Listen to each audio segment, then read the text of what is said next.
This is about how the king tried to fix one little problem and ended up creating a mess so big it could, and I mean could, shake the monarchy to its very foundations.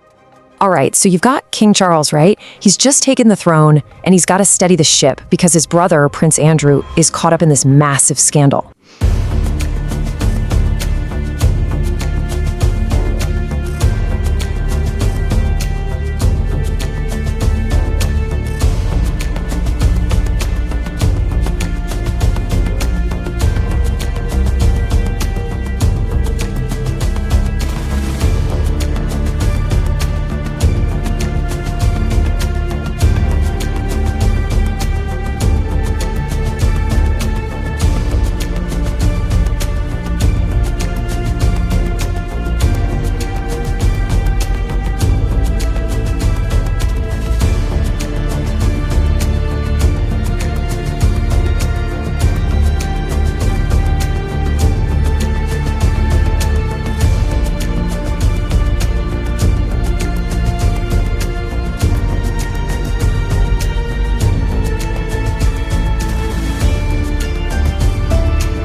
So Charles makes this big, decisive move, a real power play, you know? It was supposed to be the end of it, a clean break from a crisis that was really hurting the royal family's image. But, and this is the crazy part, instead of solving the problem, he might have just scored the most spectacular own goal in royal history, kicking off a crisis that's even bigger than the one he was trying to fix. All right, so let's get into it. Where did this whole mess begin? Well, it all starts right here, at the Royal Lodge. And when I say lodge, don't picture some cozy cabin. We're talking about a massive 30-room mansion in Windsor Great Park. Now, Prince Andrew was living there, but the real kicker, the thing that made the public absolutely furious, especially with everyone else struggling with the cost of living, was what he was paying to live there. Or, more accurately, what he wasn't paying.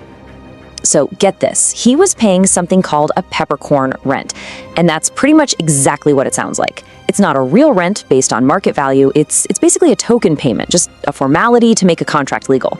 So let's put it plainly. He was living in absolute mind-blowing luxury, practically for free, on property that's supposed to belong to the nation. Yeah, you can probably see why people were a little bit upset. Okay, so with the public absolutely fuming, King Charles had to do something. And he didn't just act. He acted swiftly and, frankly, pretty ruthlessly. It was like a three-punch knockout combo. First punch, get Andrew out of that mansion. Second punch, strip him of the prince title he's had his entire life. And the final blow, take away all his other titles, like the Dukedom of York. Boom. It was a total wipeout of his public royal identity, a complete and utter royal exile. The question was, can he vote? Oh, vote. Yes, he can vote. I don't think he would, but yes, he's entitled to. I mean, the monarch can't vote. But that was a thought. Maybe he could stand for the local council in Norfolk and, I don't know, do something useful. Not sure he'd get many votes. It's kind of like it'd be an amazing sitcom, wouldn't it? Watching a royal sort of like go to normal. I mean, there was that years ago. Sue Townsend wrote that book, imagining a republic where the Queen's gone to live in a council house. I mean, I'm sure in the creative world, people are thinking up all these various scenarios. But you've got to understand, this wasn't just about Charles getting back at his brother. No, the whole point was to, cauterise the wound, to basically seal it off, stop the bleeding from the Andrew scandal once and for all. By cutting him loose, the king was trying to send a message, right? That he was in charge, taking a firm hand. This was meant to be the end of it. Case closed. But it wasn't the end, not by a long shot. This is the exact moment where the king's perfect solution starts to fall apart, spectacularly. Because in fixing the Prince Andrew problem, he accidentally unleashed a much, much bigger problem for the entire family.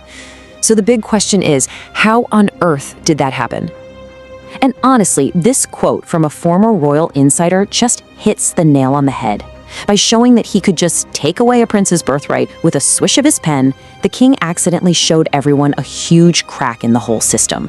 All of a sudden, all those fancy titles, the huge houses, the privileges, they didn't seem so permanent anymore. They didn't seem set in stone. And the critics, they smelled blood in the water. They sensed a real vulnerability. And boom, just like that, the entire conversation flipped. People stopped talking about just Prince Andrew. Instead, they started looking around and asking, hang on a second, what about all the other ones? The spotlight swung away from one guy's scandal and landed squarely on this much bigger, messier question about a whole culture of royal entitlement. Who else, they wondered, was getting these incredible sweetheart deals? And that, my friends, brings us to what I'm calling the Great Royal Audit. Out of nowhere, a parliamentary committee announces it's launching an investigation into the housing deals of other senior royals. I mean, think about the irony. The one thing the king was trying to shut down, more scrutiny on the family's money and lifestyle, was now happening on a massive scale. And it was all because of the very move he made to stop it. And when you actually look at the numbers, it is just, wow.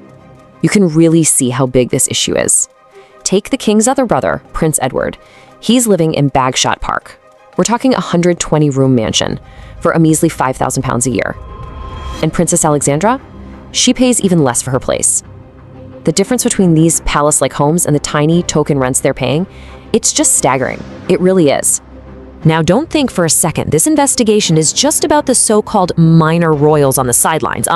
This is everybody. We're talking the Edinburghs, Princess Alexandra, and, yep, even the heir to the throne, Prince William, and his wife Kate. Their housing arrangements are getting a look-see too. Nobody is off limits. The Pandora's box has been thrown wide open. Okay, hold on, because we're about to dive into how this whole housing thing is really just the tip of the iceberg. It's one piece of a much, much bigger puzzle. And if you're into these kinds of deep dives, the ones that really connect the dots behind the headlines, do me a quick favor and hit that subscribe button. It really helps. And a massive thank you to all of you who are already subscribed. You guys are the best. Okay, let's get back to it, because this crisis goes way beyond just who's living where. So you have to realize this whole housing drama isn't just happening on its own. It's hitting the royal family at a really, really bad time for them. A moment of real weakness, when they're already up against some pretty serious threats to their long-term survival. And at the heart of it all is this huge generational divide. I mean, it's massive. If you look at older people in Britain, their support for the monarchy is rock solid, super high. But then you look at the young people, the 18 to 24-year-olds, support has absolutely plummeted down to just 41%.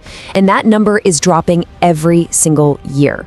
So for this younger generation, reading stories about royals living in lavish, subsidized mansions, it doesn't just look a little bad. It looks completely and utterly out of touch. And if that wasn't enough, just to add a bit more fuel to the fire, the BBC, the national broadcaster, a pillar of the establishment, airs this documentary that straight up asks, what's the monarchy for? And get this, it was presented by David Dimbleby. This is the guy who commentated on Charles and Diana's wedding. I mean, when someone that deep inside the system starts publicly questioning the whole point of it, you know you've got a serious, serious problem on your hands. So, okay, let's pull all these threads together. The king tried to deal with Andrew. He wanted to shut one box, a box full of scandal and bad press. But instead, it looks like he's pried open a much, much bigger one, a real Pandora's box filled with all these uncomfortable questions about money, about privilege, and about what the whole point of having a monarchy is in this day and age. So when all is said and done, what started as an attempt to fix a scandal around one single disgraced prince has now directly kicked off a full-blown crisis for the entire royal family. It's the ultimate unintended consequence. It's like he tried to stamp out a small campfire and instead kicked the embers into a dry forest, starting a wildfire that now threatens the whole institution. And that leaves us with one final massive question, right? In trying to protect the crown from his own brother, has King Charles made a mistake that he simply can't take back? Did he open a Pandora's box that can never ever be closed again? I'd genuinely love to know what you think, so drop your thoughts in the comments below. And hey, if you found this interesting, don't forget to hit that like button and maybe share it with someone you think would enjoy it. Thanks so much for watching.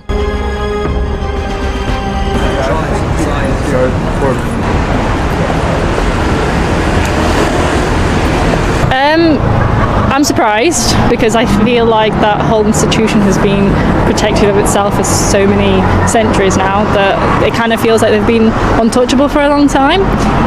So maybe it's a sign of a good change, because we're all people, and people, we make mistakes, they make mistakes, so they should be held accountable in the same manner that we're held accountable.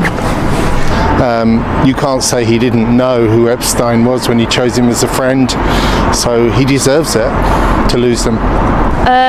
Ultimately, I think it's the right thing. I feel like if it's the things that came out about him, he should take responsibility, and yeah.